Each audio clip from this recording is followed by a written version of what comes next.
అందరికీ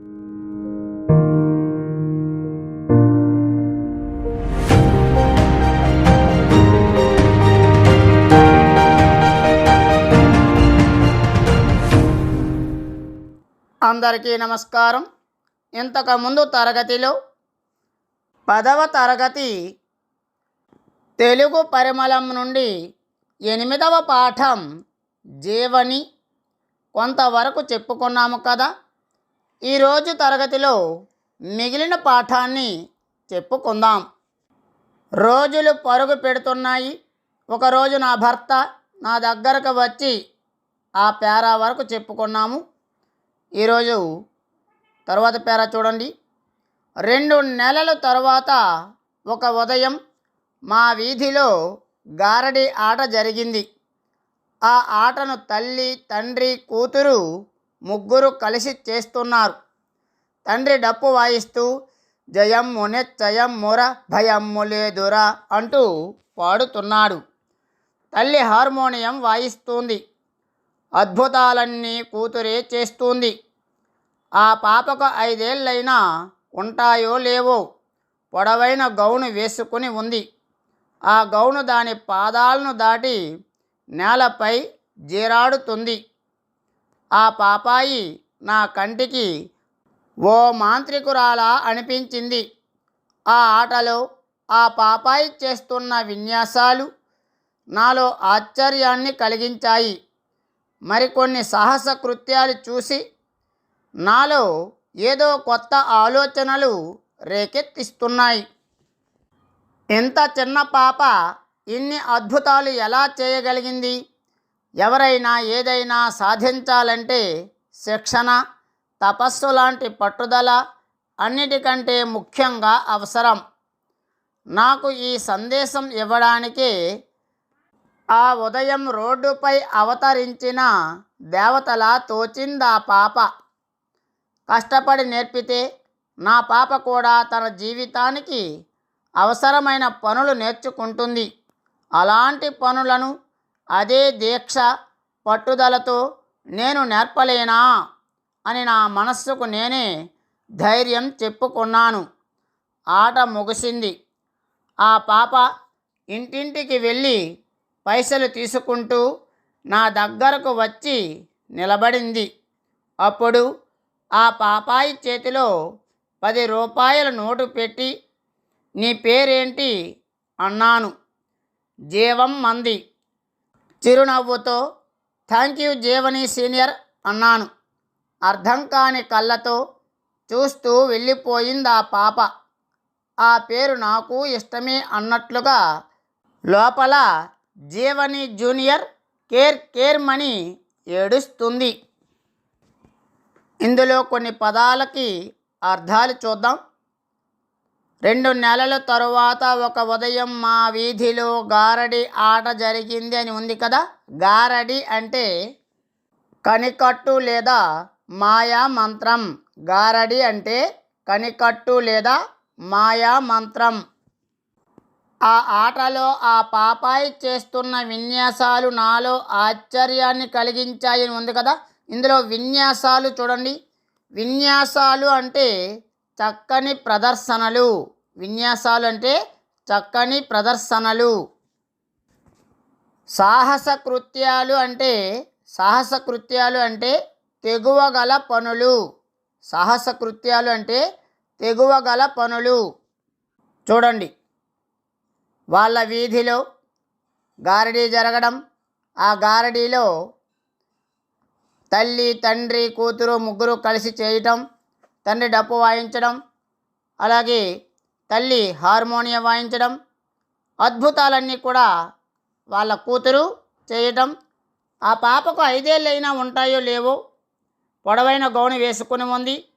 ఆ గౌను దాని పాదాలని దాటి నేలపై జీరాడుతుంది. ఆ పాపాయి నా కంటికి మాంత్రికురాలుగా అనిపించింది. ఆ ఆటలో ఆ పాపాయి చేస్తున్న విన్యాసాలు నాలో ఆశ్చర్యాన్ని కలిగిస్తున్నాయని అనుకుంది. మరికొన్ని సాహస కృత్యాలు చూసి నాలో ఏదో కొత్త ఆలోచనలు రేకిస్తున్నాయి. ఇంత చిన్న పాప ఇన్ని అద్భుతాలు ఎలా చేయగలిగింది? ఎవరైనా ఏదైనా సాధించాలంటే శిక్షణ, తపస్సు లాంటి పట్టుదల అన్నింటికంటే ముఖ్యంగా అవసరం. నాకు ఈ సందేశం ఇవ్వడానికి ఆ ఉదయం రోడ్డుపై అవతరించిన దేవతలా తోచింది ఆ పాప. కష్టపడి నేర్పితే నా పాప కూడా తన జీవితానికి అవసరమైన పనులు నేర్చుకుంటుంది కదా. అలాంటి పనులను అదే దీక్ష, పట్టుదలతో నేను నేర్పలేనా అని నా మనస్సుకు నేనే ధైర్యం చెప్పుకున్నాను. ఆట ముగిసింది. ఆ పాప ఇంటింటికి వెళ్ళి పైసలు తీసుకుంటూ నా దగ్గరకు వచ్చి నిలబడింది. అప్పుడు ఆ పాపాయి చేతిలో 10 రూపాయల నోటు పెట్టి, నీ పేరేమిటని అన్నాను. జీవమ్మంది. చిరునవ్వుతో థ్యాంక్ యూ జీవని సీనియర్ అన్నాను. అర్థం కాని కళ్ళతో చూస్తూ వెళ్ళిపోయింది ఆ పాప. ఆ పేరు నాకు ఇష్టమే అన్నట్లుగా లోపల జీవని జూనియర్ కేర్మని ఏడుస్తుంది అని లలిత తన పాపకి కూడా ఇటువంటి శిక్షణ కానీ ఇస్తే, పట్టుదల, కృషి ఉంటే ఆ పాపలాగే ఈమె కూడా తయారు కాగలదు కదా అని అనుకుంది. తరువాత పేరా చూడండి. ఒకరోజు నేను పిల్లలకు వేసే టీకాల కోసం ఆసుపత్రికి వెళ్ళి వస్తున్నాను. చంకలో జీవని, భుజంపై వేలాడే హ్యాండ్ బ్యాగ్.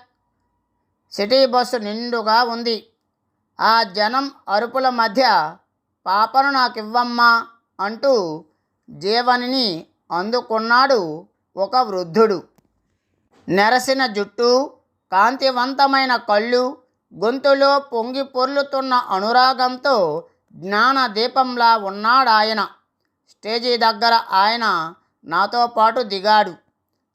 థ్యాంక్స్ అంటూ పాపను అందుకోబోతుండగా, ఇంటిదాకా ఆహ్వానించవా అన్నాడు నవ్వుతూ. రండి అంటూ ఇంటి వైపుకు దారి తీశాను. సుమారు 2 గంటలు ఆ వృద్ధుడు జీవనితో ఆప్యాయంగా గడుపుతూ నాతో ఇలా అన్నాడు. ఈ క్షణం నువ్వు నాకెంతో సన్నిహితమైన దానివనిపిస్తుంది. ఎందుకంటే నువ్వు అనుభవిస్తున్న ఈ స్థితిని నేను, నా భార్య అనుభవించాము. జీవని లాంటి పిల్లలకు ఈ ప్రపంచంలో కొదువ లేదు. మీలాంటి తల్లులే అరుదు. మేము కూడా 20 సంవత్సరాల క్రితమే జీవని లాంటి పాపకు జన్మనిచ్చామని, ఆ పాప పేరు ప్రమోదిని అని, ఆమెను ఒక సైనికురాలుగా పెంచామని, 10వ తరగతి వరకు చదివించామని చెప్పారు. ఎందుకంటే ఇలాంటి పిల్లలకు చేయూతనిస్తే వారు కూడా మామూలు మనిషిలా బతకగలరని నిరూపించాలన్నదే మా ఆరాటం. మేము కన్న కలలు నిజమయ్యాయి అని చెప్తూ, జీవితం అంటే కాస్త వెలుగు, కాస్త చీకటి అన్నట్టు. నా పేరు విశ్వనాథన్, తెలుగువాణ్ణి. జీవని ఆత్మీయుల లిస్టులో నన్ను కూడా చేర్చుకో. జీవని ఎదుగుదలకు అవసరమయ్యే సహాయ సహకారాలు మా నుంచి ఎప్పుడూ ఉంటాయి అని చెప్పాడు. లలిత తన పిల్లను తీసుకొని టీకా కోసం ఆసుపత్రికి వెళ్ళడం, చంకలో జీవని, భుజంపై వేలాడే హ్యాండ్ బ్యాగు. సిటీ బస్సు నిండుగా ఉంది. ఆ జనం మధ్యలో పాపను నాకివ్వమ్మా అంటూ జీవని అందుకున్నాడు ఒక వృద్ధుడు. ఆ వృద్ధుడైనటువంటి వ్యక్తి తన పాపను ఏ విధంగా పెంచి పోషించాము, ఏ విధంగా ఉన్నత స్థానానికి చేరుకుంది, అన్ని విషయాలను లలితతో చెప్పడం జరిగింది. జీవని ఆత్మీయుల లిస్టులో నన్ను కూడా చేర్చుకోమని, జీవని ఎదుగుదలకు అవసరమయ్యే సహాయ సహకారాలు మా నుంచి ఎప్పుడూ ఉంటాయని లలితతో చెప్పాడు. తరువాత పేరా చూడండి. విశ్వనాథం గారు గొప్ప మనస్తత్వ శాస్త్రవేత్త. జీవని వ్యక్తిత్వ వికాసానికి ఆయన చేస్తున్న ప్రయోగాలు, పాప పెంపకానికి ఇచ్చే సూచనలు ఫలితంగా జీవనిలో మార్పులు రాసాగాయి. ఆ మార్పులు నాలో గొప్ప అనుభూతిని కలిగించాయి. సత్వం లేని జీవ కణాల్లో కొద్ది కొద్దిగా ఊపిరి రగిలి నెమ్మదిగా 4 ఏళ్లకు అడుగులు వేయడం నేర్చుకుంది జీవని. అదొక మహా పోరాటం. వెదురు బొంగు వేణువుగా కావడానికి పడిన శ్రమ, లేసమైన వెలుగు సోకని అంధకారంలో పడుతూ చేస్తున్న ప్రయాణం. విశ్వనాథం గారు గొప్ప మనస్తత్వ శాస్త్రవేత్త అని ఉంది కదా. మనస్తత్వ శాస్త్రవేత్త అంటే సైకాలజిస్ట్. అనుభూతి అని ఉంది కదా. అనుభూతి అంటే భావన లేదా అనుభవం. అనుభూతి అంటే భావన లేదా అనుభవం. లేసమైన అని ఉంది కదా. లేసమైన అంటే కొంచెమైనా. లేసమైన అంటే కొంచెమైనా అని అర్థం. తరువాత పేరా చూడండి. కొద్దిగా అడుగులు వేయడం వచ్చిన తరువాత జీవని కళ్ళలో అపూర్వమైన తేజస్సు కనిపిస్తోంది. ప్రపంచాన్ని పాదాల దగ్గరకు తెచ్చుకున్నాననే తృప్తి ఏమో. జీవనికి ఆకాశం అంటే ఇష్టం, నీలి మబ్బు ఇష్టం, ఎక్కడికో సాగిపోయే పక్షుల గుంపులంటే ఇష్టం. ఆకాశం వైపుకు చేతులు చాచి ఓ ఓ అంటూ పాటలు పాడుతుంది. రోడ్డు పైన ఏ చిన్న అలికిడి అయినా బయటికొచ్చి చూస్తుంది. పొద్దుట పూట కాన్వెంటులకు పోయే నేల గౌనుల చిన్నారులు హడావిడి అల్లరి చూసి ఆనందపడిపోతుంది. ఏ ఏ ఏ అంటూ వాళ్ళ వైపు చూసి అరుస్తుంది తన భాషలో. వాళ్లకు చెప్పే శుభాకాంక్షలేమో. సాయంకాలం వీధి నిండా గుంపులు గుంపులుగా విడిపోయి ఆటలాడే పిల్లల వైపు ఆసక్తితో చూస్తుంది. వారి వైపు చేతులూపుతుంది. ఆటలలోని మాధుర్యాన్ని తనకు పంచమని అభ్యర్థనాపూర్వకంగా చూస్తుంది. అంటే ఆ పాప, జీవననే పాప పుట్టుకతోనే మెదడు సరిగా పెరగకుండా ఉంది. వికృతమైన రూపురేఖలు, ఒక్కోసారి ముఖ్య అవయవాలు లోపంతో పుట్టడం జరుగుతుందన్నారు డాక్టర్లు. అటువంటి పాప చలనం రావడం, కాళ్ళు కదపడం, వింత శబ్దాలు చేయటం, చూసిన వారిని సైగలు చేయటం, పిల్లల వైపు ఆసక్తిగా చూడటం, ఇవన్నీ కూడా జీవని చేసింది. ఆటలలోని మాధుర్యాన్ని తనకు పంచమని అభ్యర్థనాపూర్వకంగా చూస్తుందని ఉంది కదా. అభ్యర్థన అంటే వేడుట లేదా కోరుట. ఇంకొక అర్థం విన్నపం, విజ్ఞప్తి. అభ్యర్థన అంటే వేడుట, కోరుట, విన్నపం, విజ్ఞప్తి అనే అర్థాలు ఉన్నాయి. తరువాత పేర. సాధారణంగా జీవని ఒంటరిగా ఉండడం జరగదు. తప్పనిసరిగా బయటకు వెళ్ళవలసి వస్తే గేటు తాళం వేసి వెళుతుంటాను.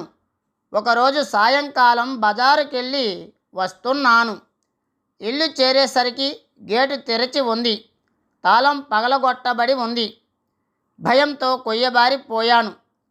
వణుకుతున్న పాదాలతో లోపలికి అడుగు పెట్టాను. అక్కడ అపురూపమైన దృశ్యం. 10 మంది పిల్లలు ఒక చోట చేరి బొమ్మలతో ఆడుకుంటున్నారు. వాళ్ళ మధ్య జీవని ఉంది. అది పెళ్ళి ఆట కాబోలు. జీవని చేతిలో పెళ్ళి కూతురు బొమ్మ, ఇంకొక పాప చేతిలో పెళ్ళి కొడుకు బొమ్మ. మరో చోట చిన్న చిన్న గిన్నెలతో విందు భోజనం, ఆనందం, అరుపులు, కోలాహలం, చప్పట్లు.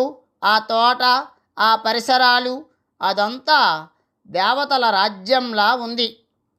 పిల్లల ప్రపంచంలో వ్యతిరేక ఆలోచనలు ఉండవు.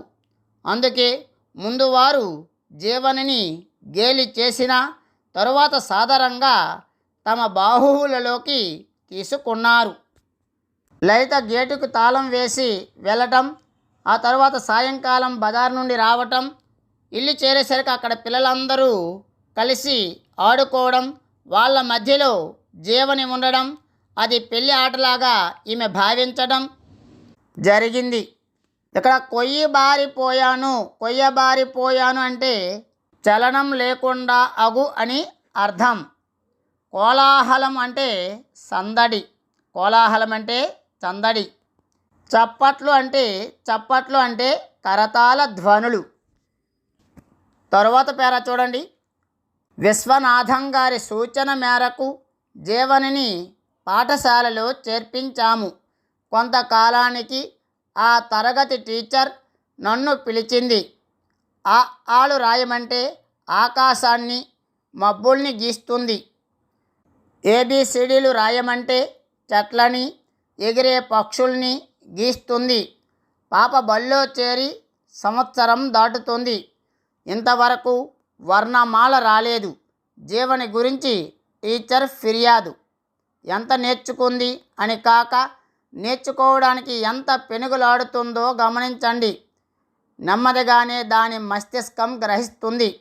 వందల కొద్ది పిల్లలకు మీరు విద్య నేర్పి ఉంటారు, కానీ జీవని లాంటి పాప మీకు తటస్థపడి ఉండదు.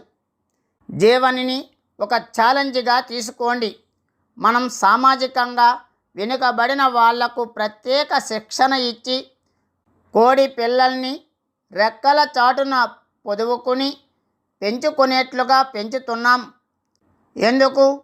ఈ విజ్ఞానం, నాగరికత, ఆధునిక జీవితంలోని మాధుర్యం అందరికీ సమంగా పంచుదామనే కదా. అలాగే మానసికంగా వెనుకబడ్డ పిల్లల్ని కూడా ఓపికతో, అనురాగంతో వారిలో ఆత్మస్థైర్యాన్ని నింపి ముందుకు నడిపిద్దాం. వారి అభివృద్ధికి తోడ్పడదాం. జీవని తల్లిగా కాదు, మార్పును కోరే మహిళగా మిమ్మల్ని అర్థిస్తున్నాను. జీవని ప్రత్యేక అవసరాలు గల పాప. తనపై ప్రత్యేక శ్రద్ధ చూపండి. తనను నిరుత్సాహపరచకండి. కళ్ళల్లో నీళ్లు తిరుగుతుండగా ఉద్వేగంగా నేను చెప్పిన మాటలకు తరగతి ఉపాధ్యాయునితో పాటు పాఠశాల యాజమాన్యం మంచిగా స్పందించారు. జీవనిలోని ప్రత్యేకతను గుర్తించారు. జీవనిని మణిభూషణ్ అనే కొత్త టీచర్కు అప్పగించారు. ఆమెకు పిల్లలన్నా పెయింటింగ్స్ అన్నా ఇష్టం. జీవనికి ఇష్టమైన రంగంలో అభివృద్ధి చేయడానికి మీతో పాటు మేము కూడా కృషి చేస్తామని నన్ను ఓదార్చుతున్నట్టుగా చెప్పారు వారు. పై పేరాలో పెనుగులాడు అని ఉంది కదా. పెనుగులాడు అంటే పోరాడు. మస్తిష్కం అని ఉంది కదా. మస్తిష్కం అంటే తల మెదడు. ఛాలెంజింగ్ అని ఉంది కదా. ఛాలెంజింగ్ అంటే పోటీ లేదా సవాలు. అంటే ఉపాధ్యాయురాలు ఆ పాప గురించి తన తల్లి అయినటువంటి లలితకు చెప్పడం. లలిత కొంచెం ఇబ్బంది పడినప్పటికీ కూడా ఆ పాప ప్రత్యేక అవసరాలు గల పిల్ల. ఎంతోమందిని మీరు చూస్తూ ఉంటారు కదా. కాబట్టి జీవని పైన ప్రత్యేక శ్రద్ధ పెట్టి చూడమని చెప్పడం, వారు మణిభూషణ్ అనే కొత్త టీచర్కి అప్పగించడం, ఇవన్నీ కూడా జరిగాయి. తరువాత పేరా చూడండి. వయస్సు పెరిగే కొద్దీ జీవనిలో అనూహ్యమైన మార్పులు వస్తున్నాయి. కళ్ళలో అమాయకత్వం పోయి ఆలోచన స్థిరపడుతుంది. వెలికి నవ్వు బదులు ముచ్చటగొలిపే స్నిగ్ధహాసం. ఇది వరకు కష్టం మీద మాటల్ని కూడబలుక్కొని మాట్లాడే స్థాయి నుంచి పరిమిత మాటల్ని స్వేచ్ఛగా మాట్లాడే స్థాయికి ఎదిగింది. చదువుతో పాటు తనకిష్టమైన బొమ్మలను గీయడంలో అభివృద్ధి సాధించింది. తరువాత పేర. ఆ రోజు ఆదివారం. ఆ వేళ ఆకాశం కూడా హాలిడే మోడ్లో ఉంది. తూర్పున సూర్యనేత్రం ఇంకా తెరుచుకోలేదు. జీవని ఇంకా నిద్ర లేవలేదు. ఎదురు చూడని అతిథిలా కాలింగ్ బెల్ మోగింది. తలుపు తీస్తే జీవని స్కూల్ ప్రధానోపాధ్యాయురాలు, class teacher Malini Rao, art teacher Manibhushan మొదలైన వారు ఆహ్లాదకరమైన చిరునవ్వులతో ప్రత్యక్షమయ్యారు. ఆశ్చర్యం, ఓవైపు ఉద్వేగం ఆ క్షణం. శుభాకాంక్షలు లలిత గారు. జీవని పెయింటింగ్కి అంతర్జాతీయ గుర్తింపు వచ్చింది. అమ్మ అనే తన పెయింటింగ్కి Soviet land children paintings award వచ్చింది. మొత్తం దక్షిణ భారతదేశంలో ఒక్కరికే వచ్చింది. అది మన జీవనికి. ఈ శుభాకాంక్షలు మీకే. ఇది మీ విజయమే. భూమి మీద భగవంతుని ప్రతినిధి అమ్మ అంటారు. అది మీ విషయంలో పూర్తిగా నిజం. జనవరి 10న మాస్కోకి ప్రయాణం. రేపే పాస్పోర్ట్కి అప్లై చేయండి అని చెప్పి సెలవు తీసుకున్నారు వారు. ఆ సమయాన నా ఆనందానికి అవధులు లేవు. చూడండి, పుట్టుకతోనే మస్తిష్కం సరిగ్గా లేకపోవడం, ఆ తరువాత ఈమె శిక్షణలు, ఉపాధ్యాయుల శిక్షణలు, మంచి ఆర్టిస్టుగా జీవని రాణించడమే కాకుండా జాతీయ స్థాయిలో మొత్తం దక్షిణ భారతదేశంలో జీవనికి ఈ అవార్డు రావడం, ఉపాధ్యాయులు వీళ్ళ ఇంటికి వచ్చి శుభాకాంక్షలు చెప్పడం, అప్పుడు లలిత ఆనందానికి అవధులు లేకుండా పోయాయి. తరువాత పేరా చూడండి. మంగళవారం రాత్రి టీవీలో జీవనితో ఇంటర్వ్యూ. స్కూల్ రికార్డు చేసినట్టున్నారు. శ్రీవారు హడావిడి చేస్తున్నారు. స్నేహితులను ఇంటికి పిలిచారు. ఇంట్లో పండుగ వాతావరణం. అందరికీ జీవనిని చూపించి she is my fried child అని పరిచయం చేశాడు. ఈ హడావిడిని మౌనంగా గమనిస్తున్నాను. 8 గంటలకు ప్రోగ్రాం మొదలైంది.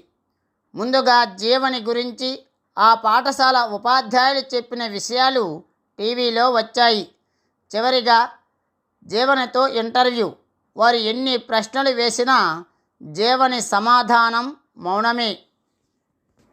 నీకిష్టమైన వారెవరు? అమ్మ. మీకు స్ఫూర్తి ఎవరు? అమ్మ అంది. పెయింటింగ్ అంటే ఇష్టం ఎలా కలిగింది? టీచర్ వైపు చూసింది. ఇంట్లో నీ పెయింటింగ్కి ఎవరు సహాయం చేస్తారు? జీవని జవాబు చెప్పకుండా దిక్కులు చూస్తున్నది. బహుశా నాన్నగారు ఎంకరేజ్ చేస్తుంటారు కదూ. మళ్ళీ మౌనం. హఠాత్తుగా జీవని కళ్ళల్లో నీటి పొర కదలాడి అమ్మే అంది. జీవనిని ఉన్నతంగా తీర్చిదిద్దడంలో తల్లి అయిన లలిత పాత్ర. భూదేవికున్న ఓర్పు అమ్మకుంటుంది. అంత ఓర్పు ఉంది కాబట్టే మరణ యాతనను అనుభవిస్తూ బిడ్డకు జన్మనిస్తుంది. అమ్మ త్యాగం ఉంటేనే మనం. సృష్టిలో తల్లిని మించిన దైవం లేదు. అమ్మ నడిచే దేవాలయం అంటాడు ఓ సినీ కవి. 89వ పేజీలో ఆలోచించండి, చెప్పండి అనే ప్రశ్నలు ఉన్నాయి చూడండి. గారడి ఆట ద్వారా లలిత ఎటువంటి స్ఫూర్తి పొందింది? గారడి ఆట ద్వారా లలిత ఎటువంటి స్ఫూర్తి పొందింది? జవాబు: లలిత వాళ్ళ వీధిలో ఒక రోజున గారడి ఆట జరిగింది. ఆ ఆటలో గారడి వాడి కూతురు అద్భుతాలే చేసింది. ఆ పాపకు 5 ఏళ్ళైనా ఉంటాయో లేవో. ఆ ఆటలో ఆ పాపాయి చేస్తున్న విన్యాసాలు లలితకు ఆశ్చర్యాన్ని కలిగించాయి. మరికొన్ని సాహస కృత్యాలు, కొత్త ఆలోచనలు ఆమెలో రేకెత్తించాయి. ఇంత చిన్న పాప ఇన్ని అద్భుతాలు ఎలా చేయగలిగింది? ఎవరైనా ఏదైనా సాధించాలంటే శిక్షణ, తపస్సు, పట్టుదల అవసరం అనే భావన గారడి ఆట ద్వారా లలితకు స్ఫూర్తి కలిగింది. 2వ ప్రశ్న. విశ్వనాథం ఎవరు? జీవని ఎదుగుదలకు ఆయన ఎలా తోడ్పడ్డాడు? జవాబు: విశ్వనాథం గారు గొప్ప మనస్తత్వ శాస్త్రవేత్త. జీవని వ్యక్తిత్వ వికాసానికి ఆయన చేస్తున్న ప్రయోగాలు, పాప పెంపకానికి ఇచ్చే సూచనలు ఫలితంగా జీవనిలో మార్పులు రాసాగాయి. జీవని ఎదుగుదలకు అవసరమయ్యే సహాయ సహకారాలు చక్కగా అందించిన మానవతామూర్తి విశ్వనాథం గారు. పేజీ నెంబర్ 90లో ఆలోచించండి, చెప్పండి అని ఇచ్చారు చూడండి. లలిత ఉపాధ్యాయులతో చెప్పిన మాటలను బట్టి మీరేం గ్రహించారు? జవాబు: మానవ జీవితంలో ప్రతి మనిషికి మరొక మనిషి తోడు కావాల్సిందే. పుట్టింది మొదలు చనిపోయే వరకు తోడుగా ఉండాల్సిందే. చిన్న వయసులో తల్లిదండ్రులు, ఇంట్లోని పెద్దవాళ్ళు, విద్య నేర్పే సందర్భంలో గురువులు, స్నేహితులు, ఇలా ప్రతి చోట మనకు తోడుగా ఉంటారు. అన్నీ సక్రమంగా ఉన్నవారికే ఇలా ఉంటే, ప్రత్యేక అవసరాలు కలిగిన పిల్లల పట్ల సానుభూతితో ఉండాలని, వారిలో ఆత్మస్థైర్యాన్ని నింపి వారికి అండగా నిలవాలని, వారి అభివృద్ధిలో భాగస్వాములు కావాలని లలిత ఉపాధ్యాయులతో చెప్పిన మాటలను బట్టి నేను గ్రహించాను. రెండవ ప్రశ్న: జీవనిలో వచ్చిన మానసిక మార్పులు ఏవి? జవాబు: వయస్సు పెరిగే కొద్దీ జీవనిలో అనూహ్యమైన మార్పులు వచ్చాయి. తల్లి లలిత కొంత, విశ్వనాథం గారి సూచనలు, ఉపాధ్యాయుల సహకారం, తోటి పిల్లల స్నేహం మొదలైనవన్నీ జీవనిలో మార్పుకు కారణాలయ్యాయి. కళ్ళలో అమాయకత్వం పోయి ఆలోచన స్థిరపడింది. వెకిలి నవ్వులు బదులు ముచ్చట గొలిపే స్నిగ్ధహాసం, ఇది వరకు కష్టం మీద మాటల్ని కూడబలుక్కొని మాట్లాడే స్థాయి నుంచి పరిమిత మాటల్ని స్వేచ్ఛగా మాట్లాడే స్థాయికి ఎదిగింది. చదువుతో పాటు తనకిష్టమైన బొమ్మలను గీయడంలో అభివృద్ధి సాధించింది. ఈ విధమైన మానసికమైన మార్పులు జీవనిలో వచ్చాయి. ఈ వీడియో మీకు నచ్చినట్లయితే లైక్ చేయండి, షేర్ చేయండి, సబ్స్క్రైబ్ చేయడం మాత్రం మర్చిపోవద్దు. పక్కనే ఉన్న గంట సింబల్ని నొక్కండి. ధన్యవాదములు.